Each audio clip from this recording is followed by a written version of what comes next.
afternoon. We're so happy to have you join us. My name is Emily Spitzman, and I am an associate professor at Bridgewater State University, and my colleague is here as well. Hello, everyone. It's nice to see you here today. Thank you for joining our session. My name is Alexandra Balconi, and I'm also an associate professor in TESOL at Bridgewater State University. And we do have you unable to unmute as you would like. So if you don't mind muting when you're not speaking, that would be so appreciated. So thank you very much for staying on mute, and unless you are speaking, and in that case, you can unmute yourself. So thank you so much for being here. Let me share my screen and walk you through our plan. Especially excited to see a student of mine. Hi, Bridget.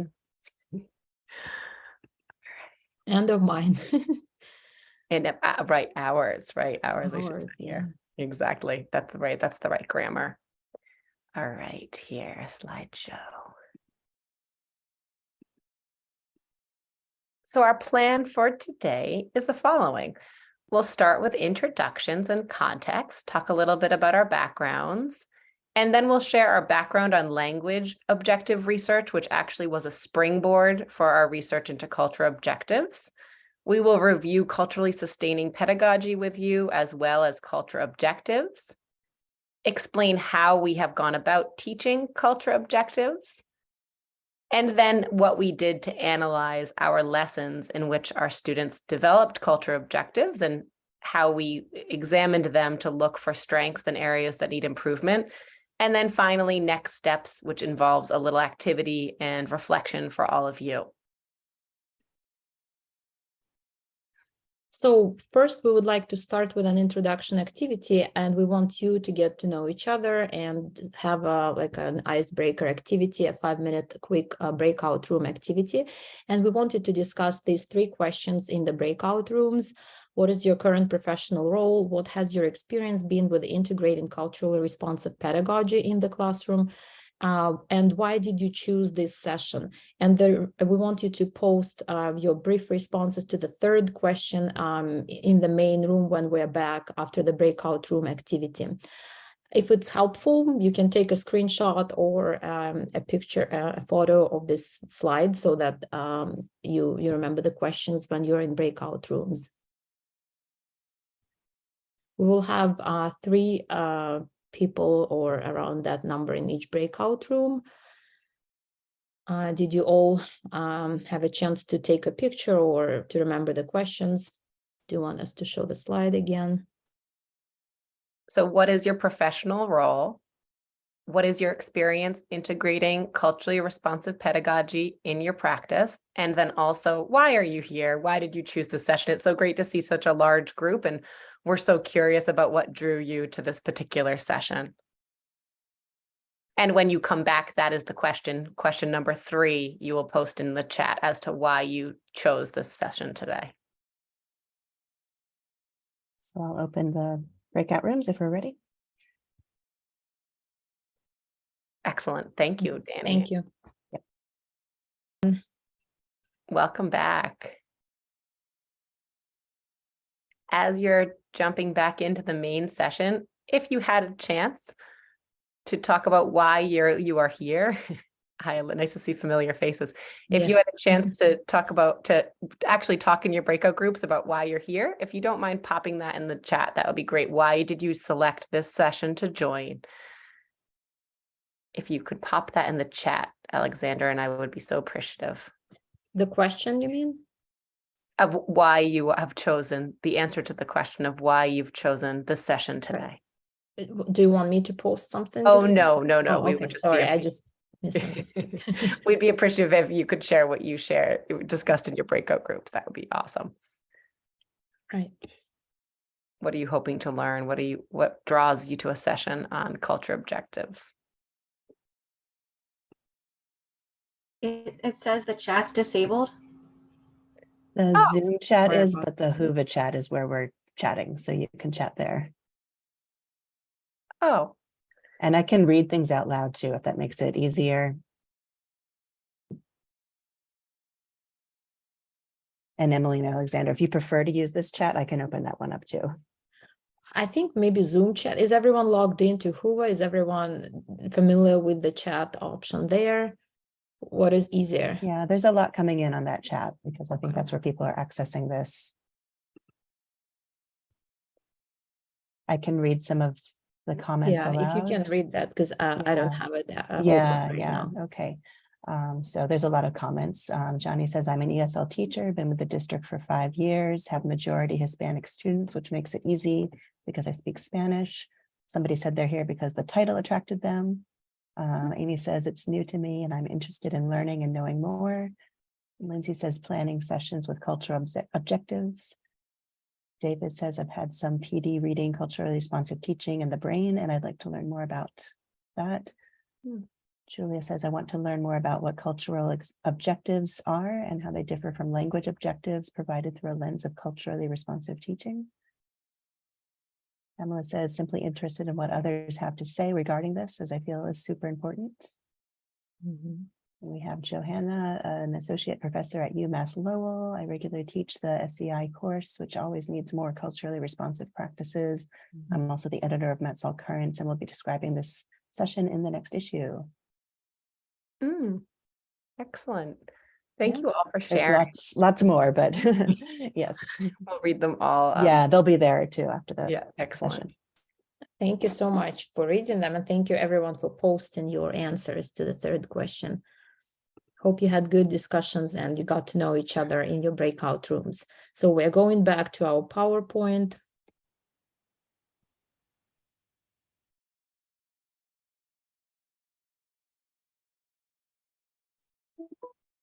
And we will tell you how it all started for us, our interest in culture objectives.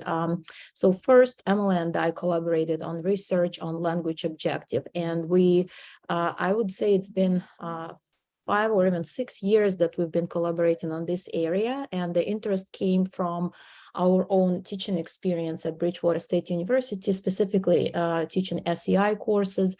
And we realized that this area was a little bit of a weakness. The language objectives area was a little bit of a weakness for students. And also in terms of presenting it to our students, we were not always finding the right materials. So we really wanted to get to know what challenges our students had and how we can support them in formulating effective language objectives.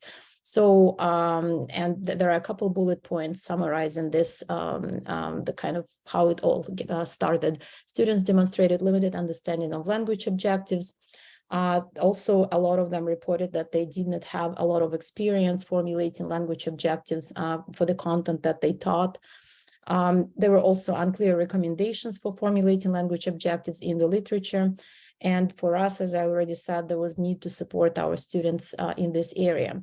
And also, as we started doing some literature review, we learned that there was limited research focusing specifically on SEI endorsed teachers' challenges with identifying the language focus in a content area that they taught. So we did some research. We examined the experiences of in-service and pre-service teachers with formulating language objectives in SEI courses. We analyzed their ability and readiness to meet EL's language needs through formulating language objectives for content areas. So what we did is we looked at lesson plans that teachers and pre-service teachers were creating and identified some common challenges and then provided recommendations. We used document analysis to do this work, and it was a very collaborative approach, and we met and discussed and thought about what themes we saw emerging. These are the 4 findings that we identified through the analysis of the lesson plans, specifically of the objectives. We're not looking just at the language objectives, but at the whole lesson plans to make sure that we also looked at the implementation part of the language objectives. So the first of the findings, limited scope of the language target or lack thereof, that made us think about students' limited linguistic awareness. They struggled, or those language targets were kind of repeating and they were the same, but many language targets were just not even integrated into the language objectives. Language objectives mistakenly viewed as activities. Sometimes we would see very lengthy language objectives, a paragraph of sentences listing activities rather than a goal related to the language in the lesson. And that's something that was one of the common areas that we noticed. Imbalance of language skills. There were more language objectives focusing on productive skills, such as speaking and writing over receptive skills, listening and reading, which made us think that students lacked, or pre-service and in-service teachers that were in our classes lacked maybe strategies for teaching those receptive skills, and they didn't include them as objectives into their lesson plans. Language functions deficiencies. There are so many language functions in the academic language that students, ELL students, need to learn as part of their language development and content learning. But we saw most of the functions were the same, such as describe, summarize, and but there were so many that were missing that we want our students to integrate as well. And just before we go to this next step, I just want to say that we eventually published an article in the TESOL journal, and if you're interested in our article, we will be happy to share the name with you so that you can find it and read it if you're interested. So next step, and the theme of our session today, is we started to jump into culture objective exploration. So we really saw the impact of this language objective research. It profoundly impacted our SEI and ESL teacher preparation courses. Both Alexandra and myself started to focus more on providing a really explicit model for language objective creation, and it helped us and our students in coming up with ways to create language objectives. We shared examples, we shared the model. So our idea for this project was, let's enact this same process with culture objectives, an area that there is far less research on and actually just far less attention to in general. And the foundation of this whole approach is cultural sustaining pedagogy, such a powerful concept. Cultural sustaining pedagogy honors the humanity and the identity of young people and their communities. So this idea is not new and is not new to our students, but how does it translate into lesson planning and into implementation of the lesson plan, into instruction, in other words? And I know many of you are already familiar with this, but for those of you who are not, culturally sustaining pedagogy takes culturally responsive pedagogy and adds the critical component. So it brings in thinking about power imbalances and racism and discrimination and social justice, and it integrates those components into culturally responsive pedagogy.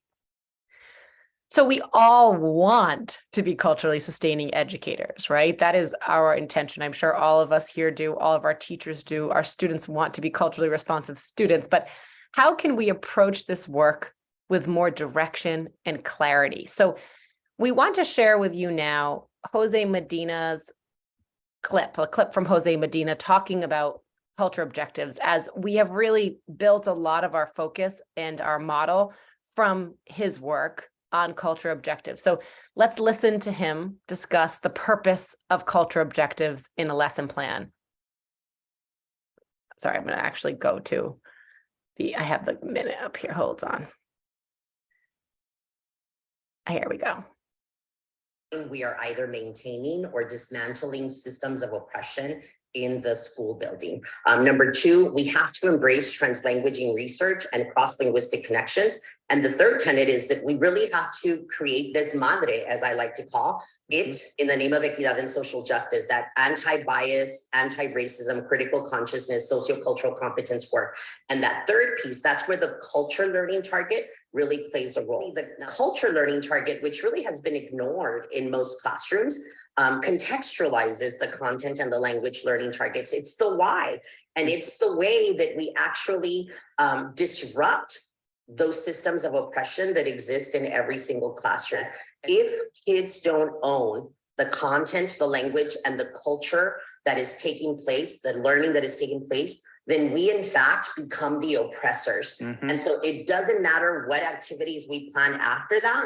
If kids don't know and can't verbalize, this is how I will access the content through listening or through metalinguistic awareness or through writing, if they don't know that these are the 4 ways that we're dismantling systems that oppress, then everything else is going to be much more difficult to make happen. And so that lesson planning process and that student ownership of learning targets is definitely the first step in equity in terms of how we facilitate and co-facilitate instruction alongside the students that we serve.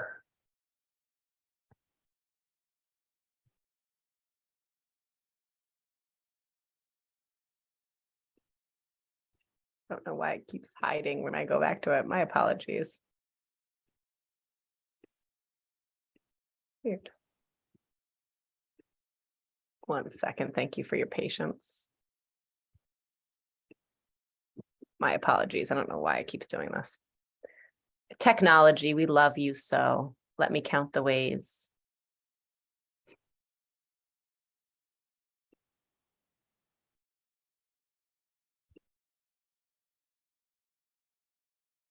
So now we'll share briefly how we introduce this concept to our students. And so first we review the purpose of culture objectives and Jose Medina's work and article. And if you don't mind, let me go over the steps first, and then I will share the screen to show you the article that we use, which is really foundational in this area. What do teachers already do in their teaching to integrate culture? So we discussed this area with our students, and this is something that many teachers already do, but we go further into translating it into really like how to formulate objectives, how to teach them, and so on. We discuss and formulate examples of each category, and the categories that I'm referring to are here in the table. In the first column, 4 culture learning targets, and then there are descriptors in the bullet points here. And this table or these categories come from Jose Medina's article that I'm going to share in a minute, to share the screen so that you can take a note of that article. And we also do group projects to explore why certain culture objectives were developed and how they will be best implemented and assessed in the lessons. Our students also create lesson plans that they submit to us, and that we use as kind of an assessment of this whole mini lesson on culture, sustaining pedagogy and culture objectives. I will read out those 4 culture learning targets that are the key areas and that help really categorize culture objectives when you think about how to integrate them into lesson plans. Amplifying the voices of marginalized communities, connecting to the student and or to the world beyond the classroom, strengthening metalinguistic awareness through cross-linguistic connections, and sustaining and expanding students' linguistic repertoires. Emily, if you don't mind, I will share my screen with them. So this is the article. It's published in the Language magazine, Content, Language, and Culture Learning Targets. And it's by Jose Medina.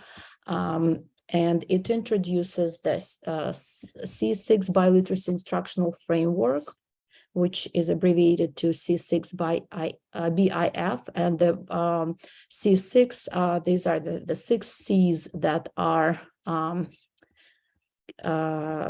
listed here: create, connect, collaborate, communicate, consider, commit.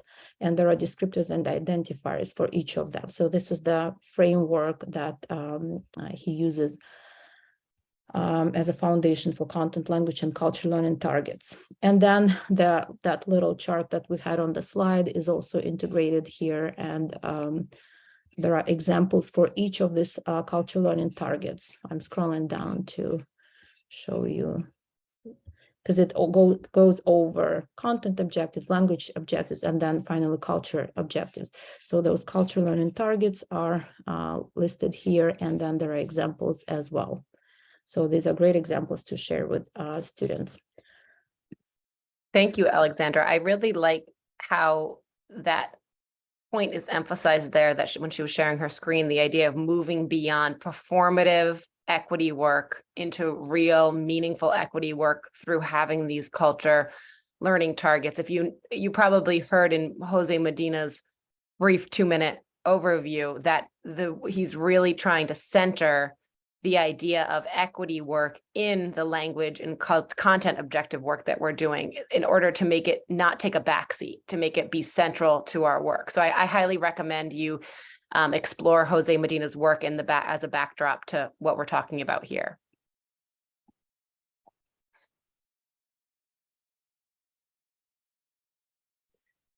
So some of our teacher reflections who worked on culture objectives with us and engaged in these lessons, they talked about how it was a meaningful addition to a lesson plan. A lot of them had talked about culturally responsive pedagogy, but had not thought about making it explicit and really setting the goal so that they knew what to assess.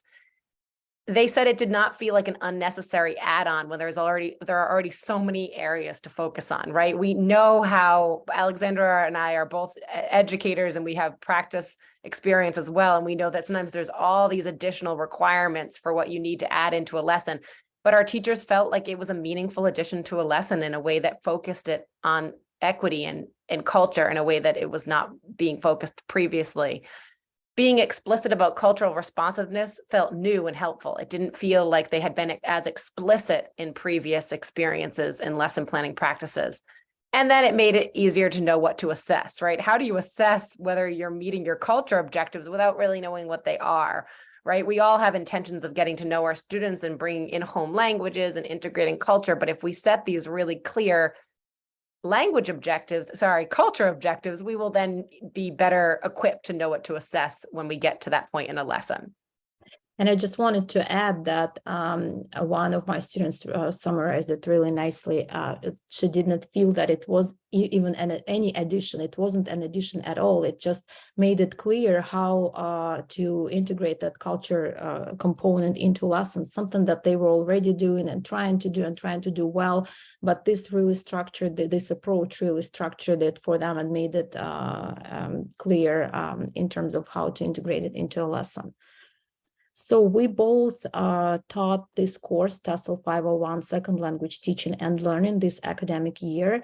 It's a required course in our MAT and TESOL program for all of our students, and both Emily and I taught the courses in fall 2022 and spring 2023. And we analyzed culture objectives that our students created based on 20 lesson plans from the courses that we taught. So we again used the document analysis approach, and lesson plans were our data. And there were a few guiding questions that we used in our analysis. The guiding questions were: which category or culture learning target does this cultural objective align with?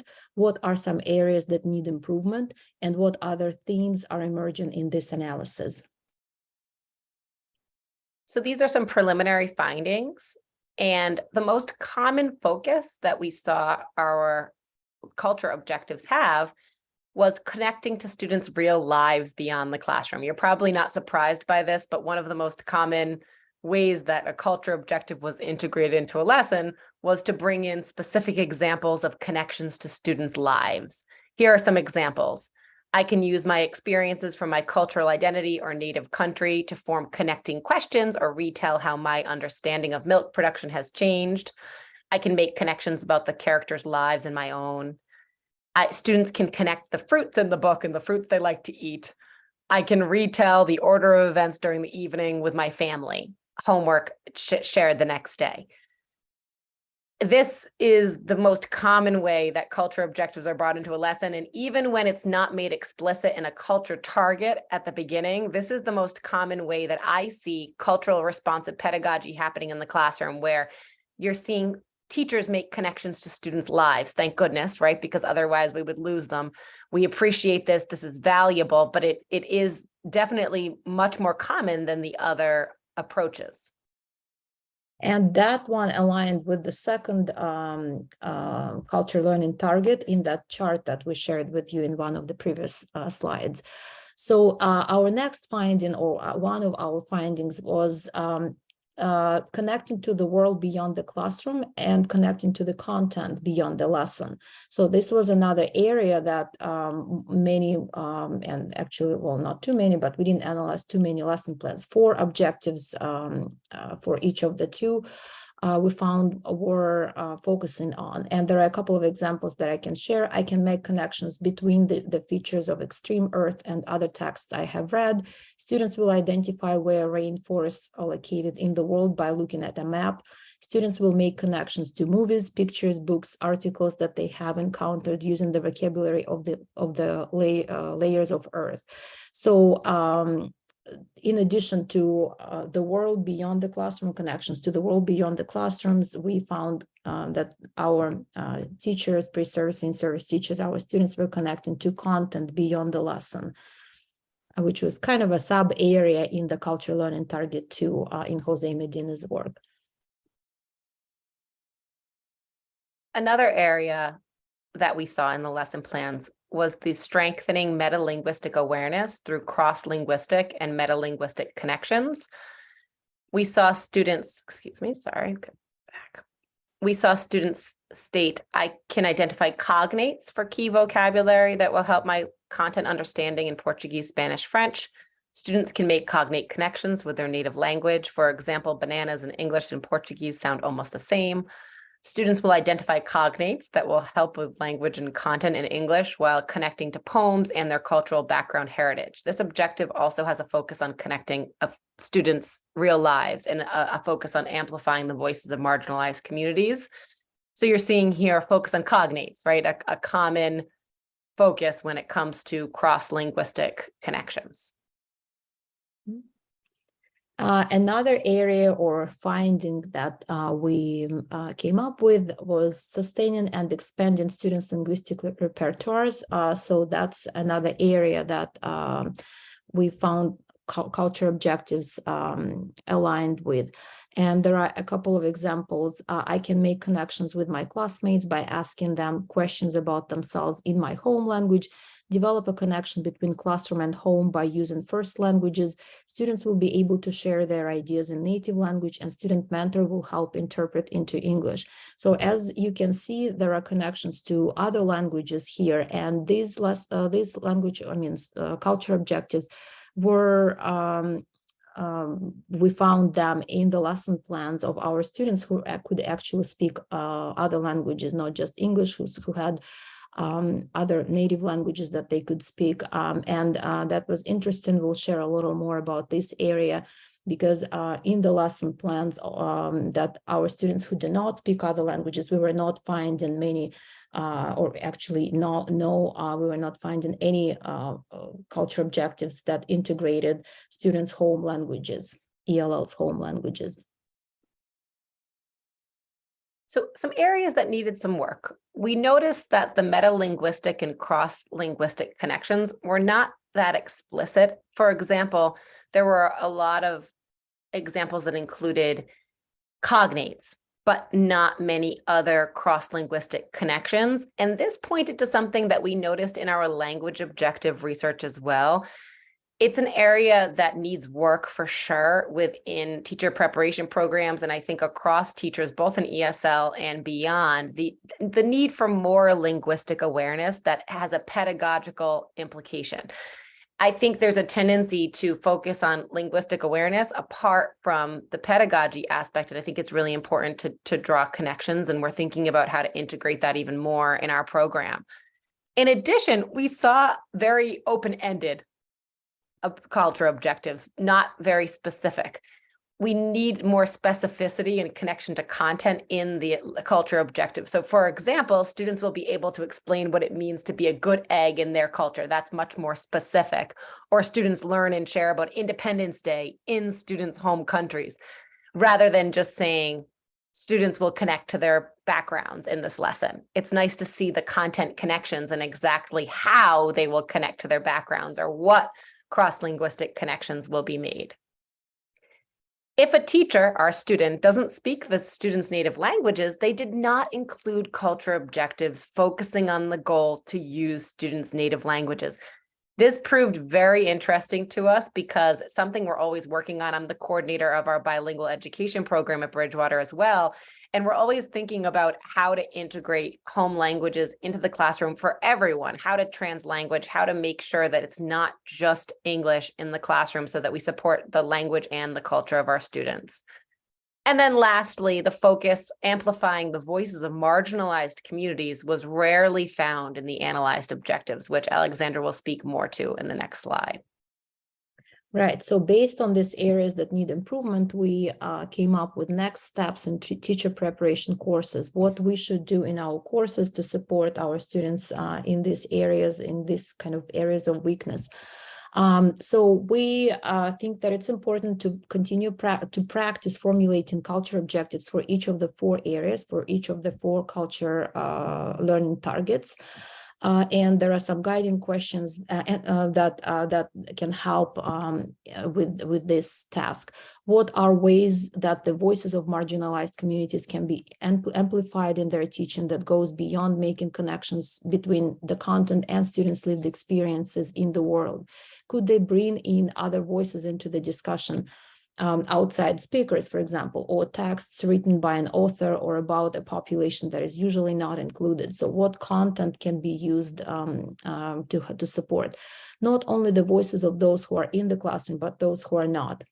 Another area or another next step or recommendation that we came up with, guide students to identify which of the 4 cultural learning targets they're going to focus on based on the lesson content, which of their cultural learning targets are more appropriate and align better with the specific lesson content that they teach. Discuss with our students ways to implement and assess those cultural objectives in the lesson. This is similar to one of the recommendations that we provided in our language objectives research. It's not enough to just focus on and put effort into formulating an effective culture objective, but it's also so important to make sure that it's implemented effectively in the lesson, it's assessed in the lesson. And this is one of the interesting areas to look at from our perspective, how well those culture objectives are implemented in the lesson. And this is, like I said, we also recommended in our language objectives research, because we were looking at that next step, the language objectives implementation step, and we were finding that sometimes those language objectives were not fully implemented in the lesson plans and not assessed properly, and so on. So this is an area to look at in the future. And the last step here, review and practice ways, examples of how this goal to use students' languages in the classroom can be included into culture objectives with our students, pre-service, in-service teachers, even if they do not speak their students' native languages. So this goes back to what Emily was saying, commenting on the previous slide. If students do not speak the language, native languages of their English language learners, what are some ways to still integrate those native languages into instruction and into the lessons? So we're really curious to hear what you think and how this could be applied in your practice, or how it's already applied in your practice or in your teacher preparation programs or in your current classrooms, whatever your role may be. So what we'd love you to do in breakout groups of about 3 people is to identify one culture objective you could integrate into your teaching practice or a model lesson. Or if you have one you've already integrated recently, you could share one that you integrated recently. What category does it fall into? Is it amplifying the voices of marginalized communities, connecting to the student and or to the world beyond the classroom, strengthening metalinguistic awareness through cross-linguistic connections, or sustaining and expanding students' linguistic repertoires? And finally, how do you think including culture objectives would impact your practice? So what about the inclusion of these would positively impact your practice? And what would, if you see negatives, what would negatively impact your practice from including these? Let's have a rich discussion about what it means to include these into our lessons. So we are going to give you, let's see how much time we have. We will give you in your breakout groups, we will give you about 8 minutes in your breakout rooms, which will allow us to have a 10-minute discussion when you come back. And Alexander and I will also be happy to answer your questions beyond our discussion of this application activity when you come back into the big room. So 8 minutes in your small breakout groups, about 3 people, identify a culture objective, discuss which category it falls into, and then how it would impact your practice to do this. And then we'll see you back here in about 8 minutes. And I will copy and paste this and broadcast it into your rooms. The rooms are open up and folks are welcome to join. If anyone has trouble. What I'm going to do is I'm going to put the categories from Jose Medina's article and work into the chat. And what I would like you to do is, if you had a chance, I don't know if everybody had a chance, I don't know if you were what exactly happened in your breakout rooms, but if you had a chance, if you wouldn't mind looking at these categories and letting us know which category your culture objective that you created or one that you taught recently, which category does it fall into? You can either put it in the chat, or if you are so brave, you can unmute and share with us about your culture objective. There. Hi. Oops. Hi, Moira. Hi there, Emily. How are you? I'm doing great. How are you? Nice to see you. Always a pleasure. Nice to see you again. Yeah, and I have a buddy here. Hi there. Do you recognize this guy? Nice to see you. Hi. That's Ryan. Ryan, do you remember Ryan? I do. How are you? Hi guys. Doing well. Hi. Nice to see you. So you in our group, the main takeaway was that, well, we're both instructional coaches, ESL instructional coaches. And the main takeaway is that, yeah, we do see these culture responsive elements going on in the classroom, but they're not intentional. Like, they just kind of happen, right? One student will translate for another, or they'll have it kind of an informal conversation in their language. So, or they're doing group work or pairs work. And I saw this recently, and it was kind of cool. It wasn't intentional, but it was just happening in a math class. It was a high level math class, and it was two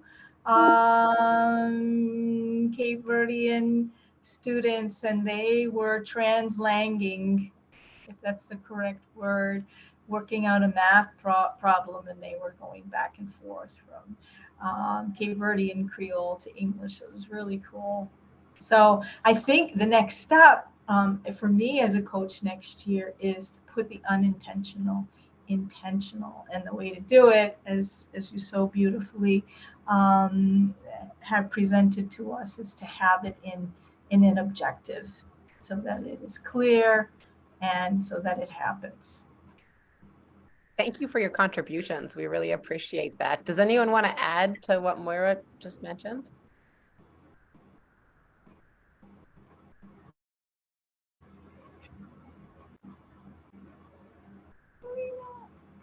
Or if you have a different idea or a different takeaway to share, or if you want to share your culture learning objective, please feel free to do it either in the chat or just speak. Danny, do we have any comments in the app chat? I think we do. Somebody says the breakout room I was with connected our practice to number 2.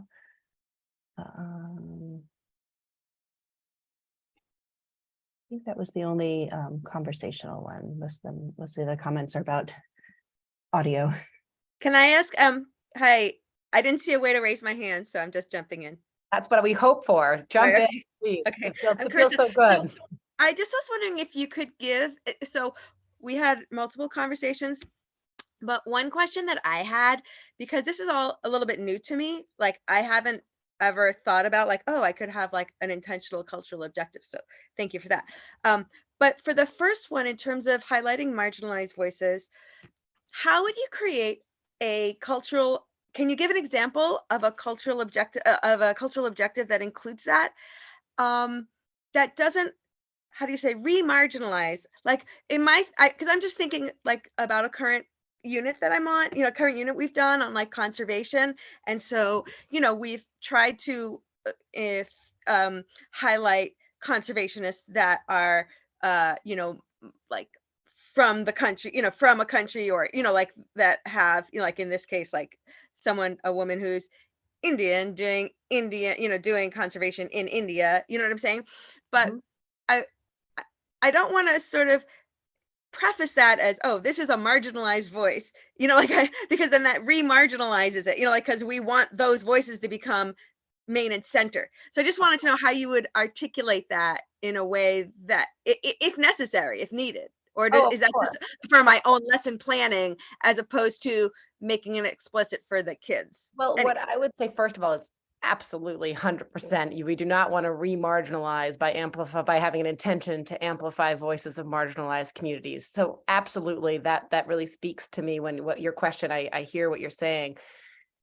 First of all, I would say include, depending on your age, what grade are you teaching? I'm elementary school, Elementary. so like grade 2 and 3. Right. So I would include as much as possible the students in the generation of these objectives and in the thinking through of them. What Jose Medina would say is that make it explicit to the students what you're trying to do and what we're all trying to do as a community. So these categories, they can become very well versed in what these categories are and how to go about this. I also would say that you can leave it open-ended and let the students explore and think through what voices are not heard in your lesson. So while you were identifying and bringing in some voices that are not usually heard, are there others that they could bring in that are not being heard and represented in the lesson plan?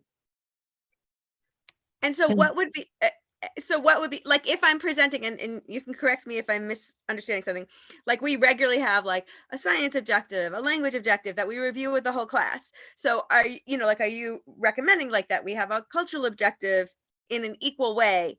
And then just what would that look, what would that sound like for like number 1? Right. So all of the examples that we provided that our students had generated in the presentation, but to give me some content you were talking. So you were saying you're doing a lesson on, I mean, any content area that recently you were teaching about environmental. What were you teaching recently? Just conservation. Conservation. Yeah. Right. So maybe if you're already bringing in voices from communities that are not normally represented in the content topic that you're bringing in, it could be something like explore and find a voice that is not normally part of this lesson, or find an author that does not normally get represented here, or find someone who is talking about conservation who is not part of this lesson today. Maybe it could be a neighbor, it could be your parent, it could be an article they find. So they could have to do some research and find someone else's perspective on your topic. So it could be up to them. That's one thought. If you're doing a lesson where you already have a voice that's not represented in that lesson, you could say, today we are exploring voices from this Indian community, and I'm very curious to learn more because I'm new to learning about this community, or from, my neighborhood and my neighbor's perspective. So it could be really explicit. Again, I think we would need to get into much more of a back and forth, and I would love to be in your classroom and to talk to you more about this, and I could share more examples when I know more about exactly what you're teaching. But that's kind of my first foray into answering your question. Thank you. And I also want to share, there are examples that Jose Medina provided in his materials as well. And I will just share my screen because there is some content not really similar to what you just shared, but just as an example. So the first one here, example 1, amplifying the voices of marginalized communities. So for content, the objective is I can identify and describe the main character in a story. For language, the objective is I can describe in written Spanish the characteristics of the main character in the book titled What You Say You Do. And for culture, the objective that aligns with this content is provided as an example. I can make connections between the main character and other students who do not speak English. So this is just an example to, another example to refer to. But great question. I saw someone raise their hand, but I'm not seeing it now. We are at 1:30. I'm going to put my email in the chat because I feel like there were other questions, and I'd love to continue the conversation. I know Alexandra would as well. I'll put hers in the chat as well. Mm-hmm. We both would love to continue the conversation and involve you in next steps. If you have ideas and you want to collaborate with us, we would be so willing and so interested in doing so. So please let this be the start of a conversation, and let's go back and forth over it. Thank you so much for participating actively and for being here today. Yeah, thank you very much for joining our session. Yes, thank you all. This was great. I'm going to put those emails too in the Whova platform so everyone can access them after. Thank you.